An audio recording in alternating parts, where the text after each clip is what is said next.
Assalamu alaikum dear students. Welcome to the online maths class. I am Ms. Hajra Said again with you. Today is our lecture 4 of chapter number 1.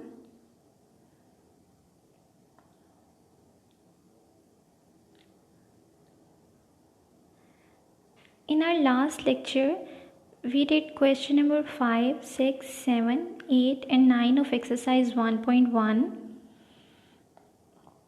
Today, we will learn about composition of functions, inverse of a function, and using these concepts, we will do question number 1, question number 2, and question number 3 of exercise 1.2. Today we will also discuss the question number 4 of exercise 1.1 that was missed in the last lecture.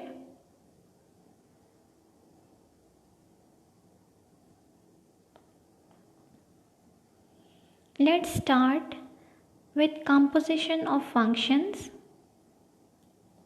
Let f be a function from set A to set B and g be a function from set B to set C. The composition of f and g is a function denoted by g composition f from A to C and is defined by g composition f of x is equals to g of f of x is equals to g f of x for all x belongs to x.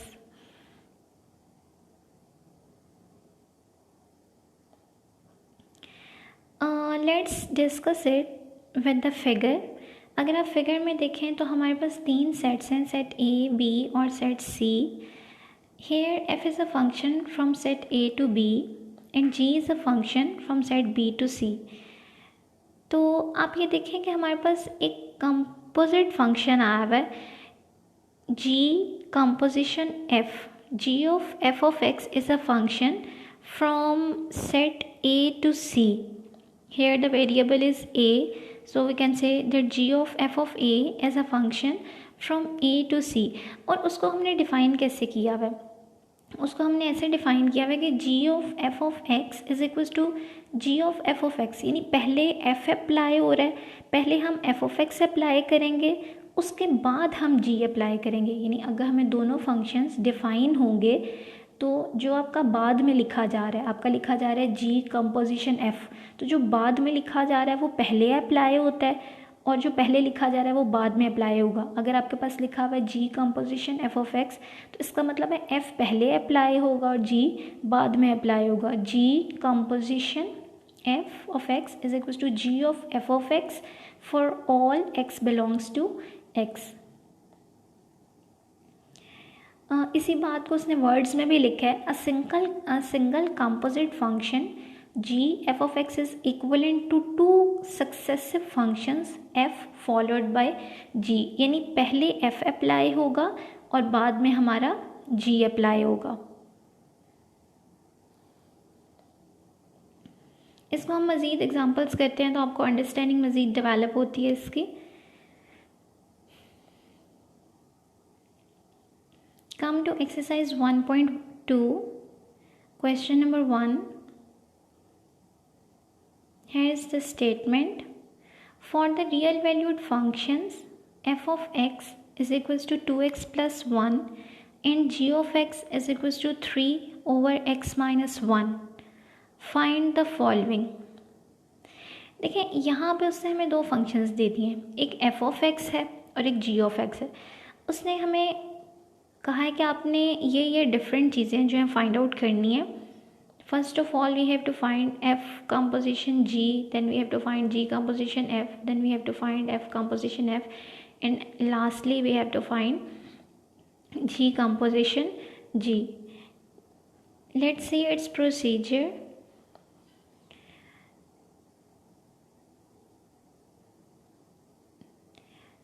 f composition g of x. अब देखिए सबसे पहले इस पर definition apply करें. Definition हमारी क्या थी कि ये जो कंपोजिशन है ना, इसको हमने ब्रैकेट्स में चेंज कर देना ताकि ये हमारे पास बन जाए f of g of x. आपने नेक्स्ट स्टेप में ये करना है कि जो आपकी जी ऑफ एक्स की वैल्यू है ना 3/x-1, उसको आप उठा के तो यहाँ पे पुट कर दें जी ऑफ एक्स की जगह पे। Therefore we will get f और साथ हमारा जी ऑफ एक्स की वैल्यू। सिंपली हमने ये किया है कि ऊपर से आपकी 3/x-1 जो जी ऑफ एक्स की वैल्यू है उसको उठा के हमने इधर रख दिया। नेक्स्ट आपने सिर्फ ये करना है, अब आप वापस चले जाएं एक्सरसाइज 1.1 पे, जहाँ पे सिंपली हम अगर एफ ऑफ एक्स दिया होता था तो हम एफ ऑफ 2 फाइंड आउट कर लेते थे, एफ ऑफ एक्स दिया हुआ तो हम एफ ऑफ 8 फाइंड आउट कर सकते हैं। इसी तरह से आप ये देखें कि अगर आपको क्वेश्चन की स्टेटमेंट में एफ ऑफ एक्स दिया हुआ है 2x+1, तो क्या आप F of 3/x-1 find out कर सकते हैं?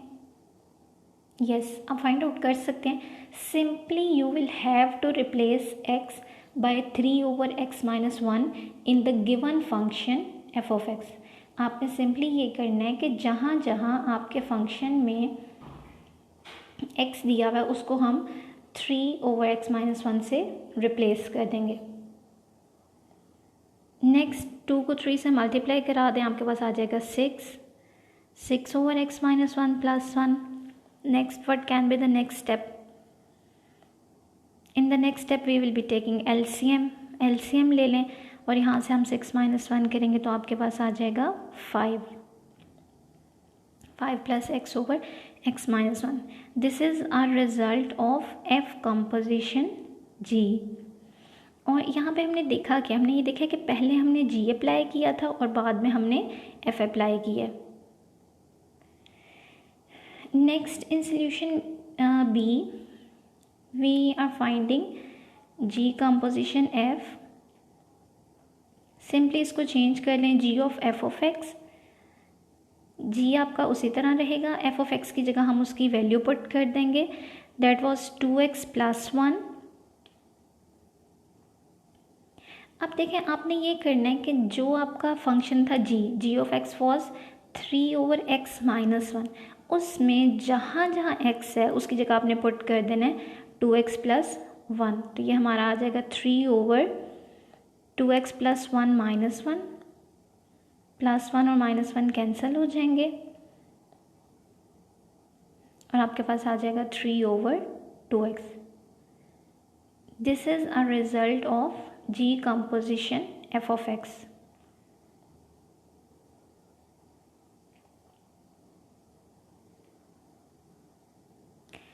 Next in the third part we have to find F composition F। तो इसको भी हम इन द फॉर्म ऑफ पहले लिख लेते हैं ब्रैकेट। ये हमारे पास हो जाएगा F of X और फिर हमने क्या करना है, F of X की वैल्यू पुट कर दें, that is 2x+1। Again we have to replace x by 2x+1। अब हमने F कंपोजिशन F लेना है, तो जिस तरीके से हमने F पे अप्लाई की है उसी तरह से हम दोबारा उसी F पे अप्लाई कर देंगे, यानी जहाँ जहाँ x है उसको 2x+1 से रिप्लेस कर देंगे। तो we will be getting 2 × 2x+1 + 1। इसको सिंप्लीफाई कर लें, हो जाएगा 4x+2 + 1 which is equals to 4x + 3। F composition F is equals to 4x + 3।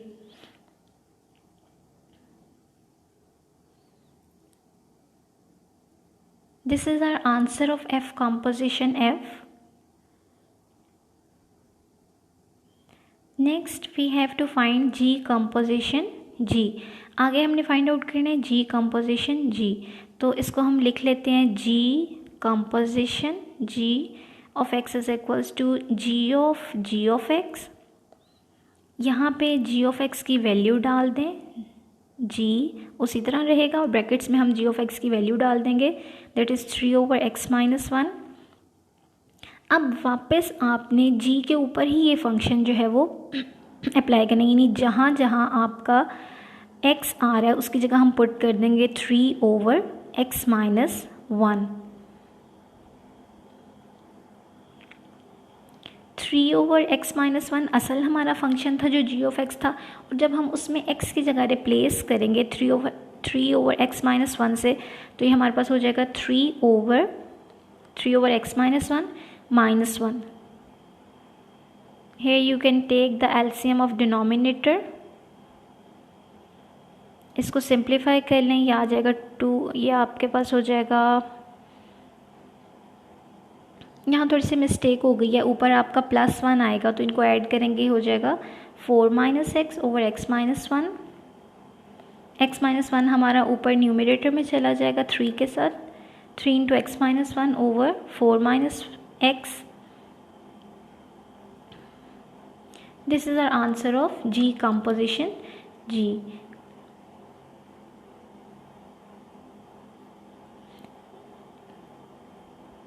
ये आपका G कंपोजिशन G का आंसर है 3 × x - 1 over 4 - x। This is not 1, this is x actually.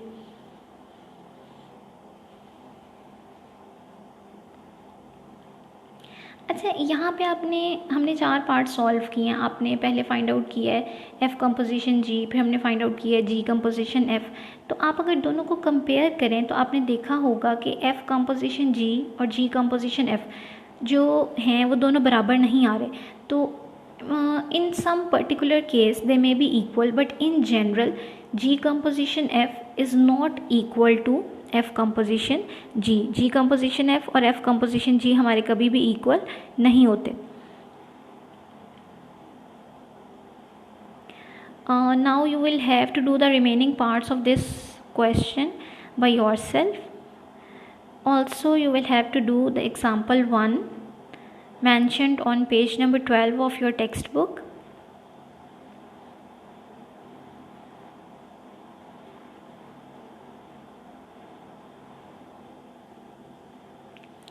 ये जो आपके कंपोजिशन वाले क्वेश्चन है ना, ये एट टाइम्स ऐसा होता है कि बच्चों को स्टार्ट में थोड़े से डिफ़िकल्ट लगते हैं, क्योंकि फंक्शन पे फंक्शन अप्लाई होना होता है, तो एट टाइम्स वो कंफ्यूज हो जाते हैं। लेकिन आपने इससे बिल्कुल घबराना नहीं है।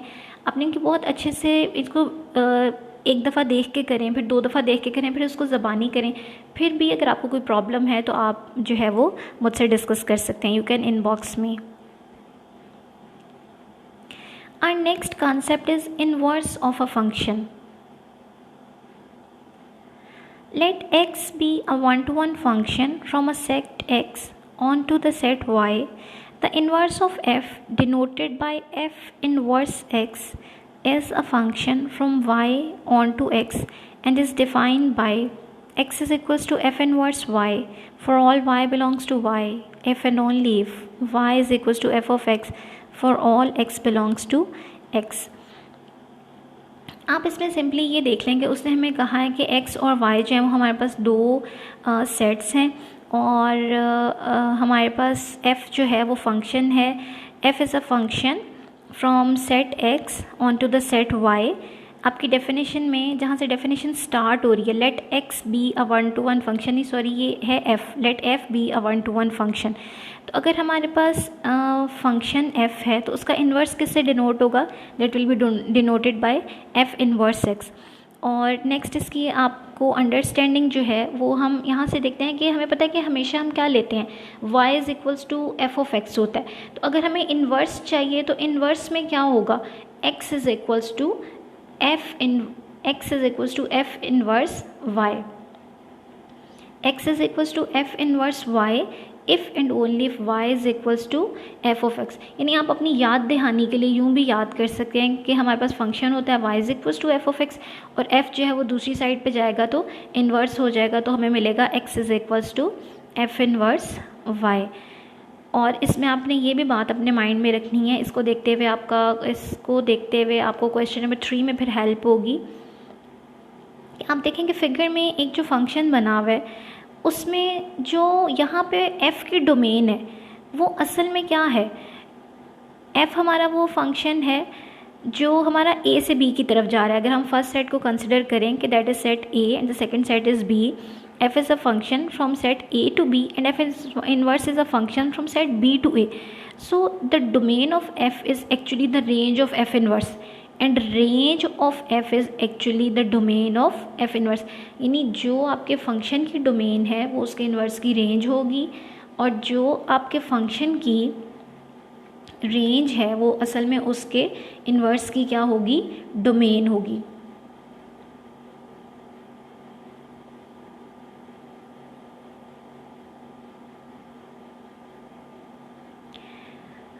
come to question number 2 of exercise 1.2. For the real valued functions f defined below, उसने क्या है कि हमें उसने डिफरेंट फंक्शंस दिए हैं, उसका हम फर्स्ट पार्ट करने लगे हैं. That is given as f of x is equals to -2x + 8. You have to find f inverse x. It is important, ये आपको पेपर में भी आएगा, इसमें से भी एक शॉर्ट क्वेश्चन बनता है आपका. तो अगर हमें फंक्शन दिया हुआ है तो इस क्वेश्चन में हम लर्न करेंगे कि उसका इन्वर्स कैसे फाइंड आउट करना है. नेक्स्ट हम ये देखते हैं कि अगर हमने F inverse x find out कर लिया है तो फिर हम एफ इनवर्स -1 कैसे फाइंड आउट करेंगे. And in the third step we will be doing verification of f inverse x is equals to f inverse of f of x is equals to x. Third step में हम इसकी verification भी करेंगे.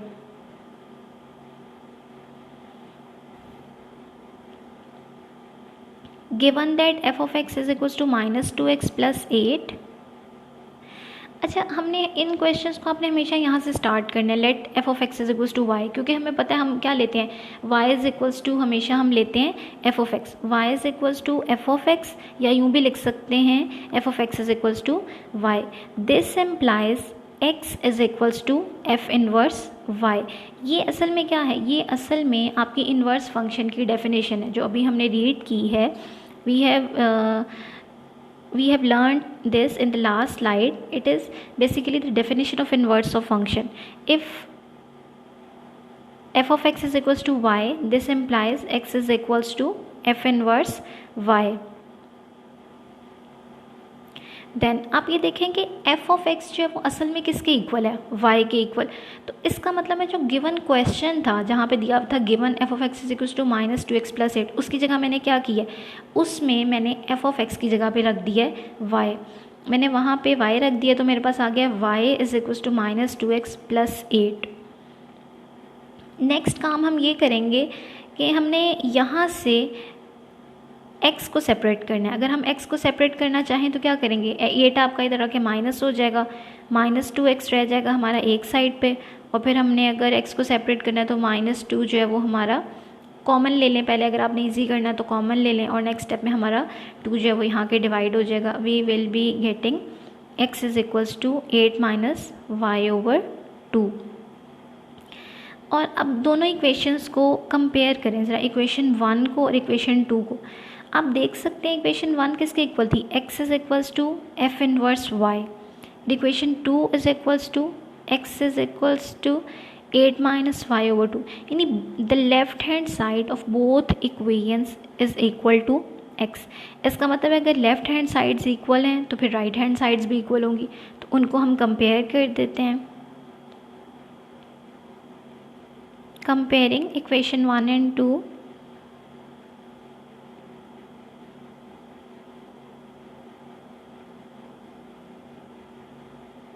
F inverse y is equals to 8 - y/2. Next अगर हमारे पास कोई function दिया हो तो हम उसको उसमें वेरिएबल को चेंज भी कर सकते हैं. ये हमने अपने फर्स्ट लेक्चर में भी डिस्कशन की थी कि अगर आपका कोई फंक्शन x में दिया हो तो दोनों साइड्स पे वेरिएबल चेंज करने से हमारे फंक्शन को कोई फ़र्क नहीं पड़ता. तो इसी तरह से यहाँ पे आप रिप्लेस कर देंगे, रिप्लेसिंग y/x थ्रू आउट. दोनों साइड्स पे y को x से रिप्लेस कर दें. Then we will be getting f inverse x is equals to 8 - x/2, which is our required value of f inverse x. असल में हमें यही फाइंड आउट करना था. तो एक दफ़ा इसके स्टेप्स को भी रिकॉल कर लेते हैं. सबसे पहले आपने अपना फंक्शन लेना है y is equals to f of x, और जो गिवन y होगा उन दोनों को कंपेयर कर लें. वहाँ से आपने x को सेपरेट करना है. वहाँ से जब x सेपरेट हो जाएगा तो x की जगह हम रख देंगे f इनवर्स y. और आप देखेंगे कि आपका लेफ़्ट हैंड साइड पे भी y है और राइट हैंड साइड पे भी y है, और थ्रू आउट हम y को रिप्लेस कर देंगे x से. Then we will be getting f inverse x. Next we have to find f inverse -1. अगर हमने f इनवर्स -1 फाइंड आउट करना है then we have to put -1 in both sides of the above equation. f inverse -1 is equals to 8 - -1/2. इसको solve करेंगे, ये आ जाएगा 8 + 1/2 which is equals to 9/2. So this is our required result. F inverse -1 is equals to 9/2.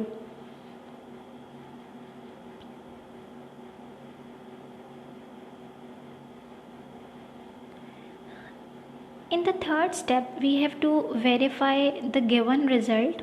आपने इस result को verify करना है. इसमें आप देखिए उसने कहा क्या है. उसने कहा f inverse x is equals to f inverse f of x is equals to x. यहाँ पे 3 चीज़ें हैं. तो हम पहले फर्स्ट वाली जो लेफ़्ट मोस्ट साइड है वो ले लेंगे, उसके बाद दरमियान वाली साइड ले लेंगे, और हम ऐसा करेंगे कि जो हमारी लेफ़्ट मोस्ट है उसको भी x के इक्वल लेकर आएंगे, और जो सेंटर वाली हम देखेंगे कि वो भी x के इक्वल आ रही है. Then we will combine all the results. First of all, take f inverse x. Here we will put the value of f inverse x. यहाँ पे असल में वो आपकी जो कंपोजिशन ऑफ फंक्शन उसने हमें सॉल्व करने का तरीका बताया. यहाँ पे असल में वो हमें उन स्टेप्स की प्रैक्टिस करा रहा है. You have to put the value of f inverse x. अब जो आपका फंक्शन है f ऑफ x, उसमें जहाँ जहाँ x है उसको हम रिप्लेस कर देंगे 8 - x/2 से. f of x was -2x + 8, तो जहाँ जहाँ x था यानी उसकी जगह हमने वैल्यू ये वाली डाल दी 8 - x/2. हेयर -2 न्यूमरेटर वाला और डिनोमिनेटर वाला ये दोनों कैंसिल हो जाएंगे. We will be left with 8 - x + 8.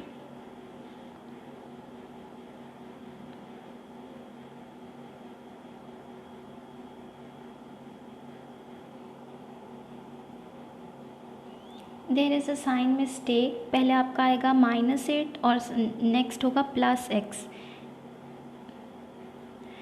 -8 और +8 कैंसिल हो जाएंगे and you will be left with +x.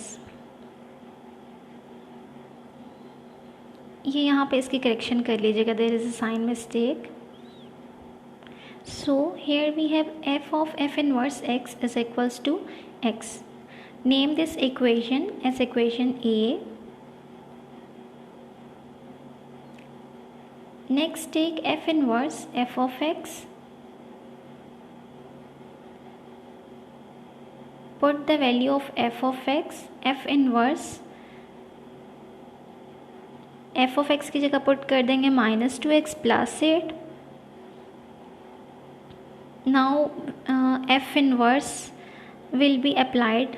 अब आपने f इनवर्स को अप्लाई करना, यानी f इनवर्स x जो हमने फंक्शन की वैल्यू फाइंड आउट की थी उसमें जहाँ जहाँ x है उसको हम -2x + 8 से रिप्लेस कर देंगे. Here we will get 8 + 2x -8/2. Numerator में से आपका 8 और -8 कैंसिल हो जाएगा. Here we are left with 2x/2. 2 भी हमारा न्यूमरेटर डिनोमिनेटर से कैंसिल हो जाएगा and we will be left with x. Therefore we have f inverse f of x is equals to x. In both cases we have seen that we get the answer x. From equation A and B we have the following result.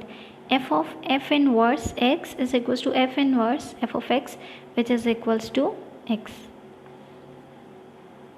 Hence our result is verified.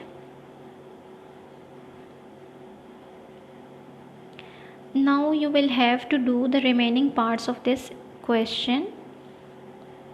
Also attempt example 2 on page number 13. You can do that on exactly the same lines.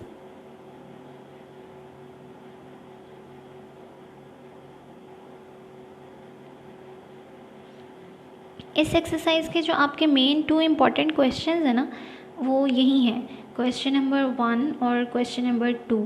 Question number 3 जो है वो paper में eight times इतने नहीं भी आता, लेकिन हम उसकी भी डिस्कशन करते हैं. क्वेश्चन नंबर 2 का जो आपका पार्ट 3 है that is quite important. Highlight that on your text book.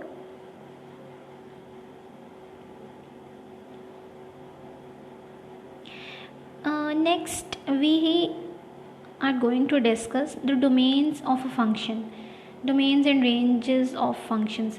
तो हम ये देखेंगे कि एक दफ़ा हम डोमेन की डिस्कशन करते हैं, उसको देखते हुए आप एक्सरसाइज 1.1 का क्वेश्चन नंबर 4 भी कर सकते हैं, और हम ये देखेंगे कि इसको देखते हुए आप एक्सरसाइज 1.2 का जो क्वेश्चन नंबर 3 है वो भी कर सकते हैं। उसका कोई ख़ास सोल्यूशन नहीं है, इसलिए मैंने यहाँ सॉल्व नहीं किया है। मेरा ये है कि आपको मैं कंसेप्ट दे दूँ तो आप उसको खुद से जो है वो अटेम्प्ट करें। डोमेन ऑफ फंक्शन, डोमेन को अगर हम रिकॉल करें तो डोमेन हमारे पास वो वैल्यूज़ होती हैं फंक्शन में जो जिनको हम कहते हैं इनपुट वैल्यूज़, यानी जो हमने अपने सेट में इनपुट करनी होती हैं। Domain means set A which is the set of values we plug in for the x, यानी जो हमारी इंडिपेंडेंट वेरिएबल को जो हम वैल्यूज़ असाइन करते हैं that is actually the domain. अच्छा, यहाँ पे हमारे पास 2 पॉइंट्स हैं। आपने डोमेन में 2 चीज़ों का ख्याल रखना है कि आपके पास जो भी फंक्शन दिया हुआ है आपने सबसे पहले उसका चेक कर लें कि अगर तो उसका डिनोमिनेटर है, अगर उसका डिनोमिनेटर है तो आपने ये देखना है कि डिनोमिनेटर में वेरिएबल में आया कोई ऐसी वैल्यू तो नहीं है कि जो डालने से मेरे पास डिनोमिनेटर ज़ीरो हो जाए। अगर कोई ऐसी वैल्यू है तो उसको हम अपने डोमेन से स्किप कर दिया करेंगे। हम कह देंगे कि वो वैल्यूज़ जो पुट करने से हमारा डिनोमिनेटर ज़ीरो होता है उन वैल्यूज़ को हमने अपनी डोमेन में नहीं रखना, वो वैल्यूज़ हमारी डोमेन से एक्सक्लूड हो जाएंगी। और एक बात का आपने ये ध्यान रखना है। दूसरा आपने ये देखना है कि अगर हमारे पास वहाँ पे स्क्वायर रूट आ रहा है तो उसमें स्क्वायर रूट के अंदर नेगेटिव साइन तो नहीं आता, यानी हमारा आया रियल नंबर का सिस्टम कम्प्लेक्स में तो नहीं चेंज हो जाता, कहीं आयोटा तो नहीं बन जाएगा। तो इन 2 केसेस को आपने अवॉइड करना है, यानी हमने अपनी डोमेन को ऐसे सेट करना है कि हमारे डिनोमिनेटर जो है वो हमारा अनडिफाइंड ना हो रहा हो, मतलब हमारा फंक्शन अनडिफाइंड ना हो रहा हो, डिनोमिनेटर में ज़ीरो ना बने। और नेक्स्ट हमने ये देखना है कि हमारे फंक्शन में रियल नंबर के सिस्टम से हट के वो आयोटा में ना चला जाए। For the functions we will be dealing with, there are 2 illegals, यानी हमने ये पॉइंट्स जो हैं वो अवॉइड करने हैं, इनको हम इलीगल कंसिडर करेंगे। You can't divide by 0, denominator bottom of a fraction can't be 0, you can't take the square root of a negative number। इन दोनों सिचुएशंस को हमने अवॉइड करना है। जहाँ पे ये आ रही होंगी हम कह देंगे कि ये नंबर्स हमारे डोमेन में शामिल नहीं हैं।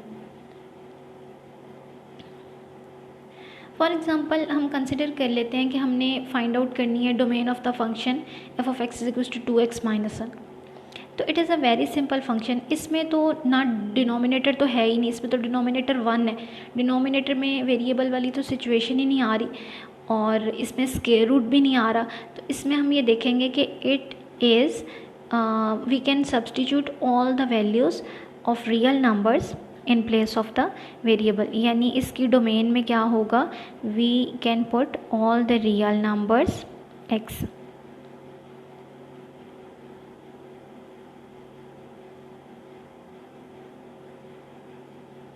Next consider another example, g of x is equals to x plus 3 over x minus 2। अब यहाँ पे देखेंगे आप डिनोमिनेटर वाली सिचुएशन है, it is a fraction here.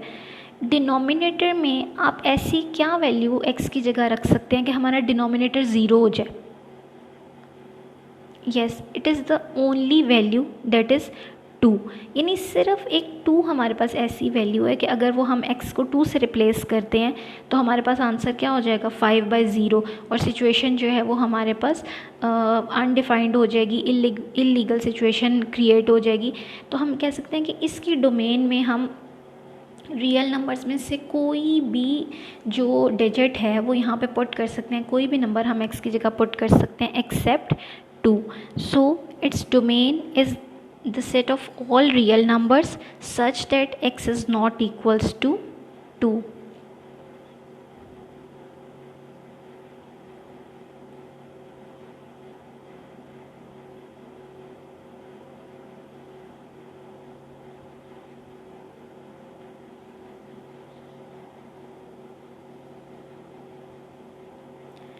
Consider another example. There is a function h of x is equals to square root x minus 4। अच्छा, इसको अब आप खुद देखें। अगर आप इसकी जगह डालते हैं x की जगह, फॉर एग्जांपल मैं सपोज़ कर लेती हूँ हम 6 ले लेते हैं, तो हमारे पास आंसर आ जाएगा √2। अगर हम 100 ले लेते हैं तो आंसर आ जाएगा √96।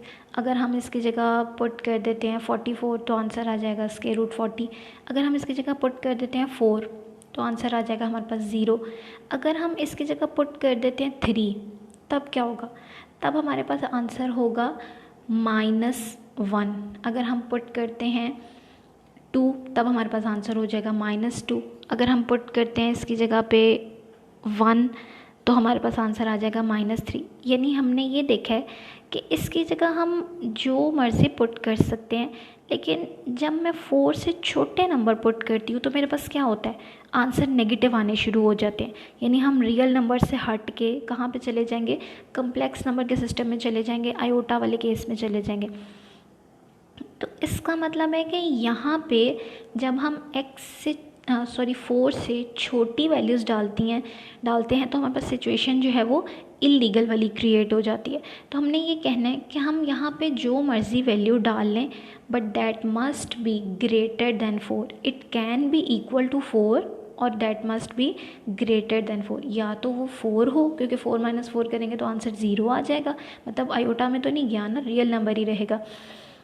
या तो वो हमारे पास 4 हो सकती है या फिर क्या हो, 4 से बड़ी हो। तो यहाँ पे हमारी डोमेन क्या हो जाएगी? Here the domain will be all real numbers such that the real numbers are greater than और इक्वल्स टू 4। एक दफ़ा इन पॉइंट्स को रिकॉल कर लेते हैं। आपने ये देखना है कि अगर तो आपके डोमेन में फंक्शन में फ्रैक्शन नहीं आ रही, तो फिर तो उसको आप सिंपली चेक कर सकते हैं कि मोस्टली उसकी डोमेन जो है वो आपकी रियल नंबर्स ही होगी, क्योंकि ना तो उसमें आयोटा वाला केस बनेगा और ना ही डिनोमिनेटर 0 होगा। तो फिर आपकी जो है domain will be the set of all real numbers. In case कि अगर आपके पास डिनोमिनेटर आ रहा है तो आपने वो नंबर्स जो है वो एक्सक्लूड कर देने हैं जिनको पुट करने से डिनोमिनेटर 0 आ रहा है। उसकी डोमेन आप लिखेंगे all real numbers except those with which we get the denominator as 0. In the third case, अगर आपके पास स्क्वायर रूट आ रहा है तो आपने उन नंबर्स को स्किप करा देना है कि जिनके साथ हमारा जो रियल नंबर का सिस्टम है वो चेंज हो जाएगा और हमें स्क्वायर रूट के अंदर नेगेटिव वैल्यूज़ मिलनी शुरू हो जाएंगी। Keeping these points in mind, you can solve question number 4 of exercise 1.1। और इसको देखते हुए आप क्वेश्चन नंबर 4 कर सकते हैं एक्सरसाइज 1.1 का। इसके साथ जब आप क्वेश्चन नंबर 3 देखेंगे एक्सरसाइज 1.2 का, तो वहाँ पे वो हमें कहेगा कि state the domain in range of the function. तो आपने सिंपली इनको उलट कर देना है। जो वहाँ डोमेन होगी वो इन्वर्स फंक्शन की क्या बन जाएगी? वो इन्वर्स फंक्शन की हमारी रेंज बन जाएगी, और जो इन्वर्स फंक्शन की रेंज होगी वो हमारी एग्जैक्ट फंक्शन की डोमेन बन जाएगी। Next we will study in our next lecture inshallah. If you have any problem regarding this session, you can contact me.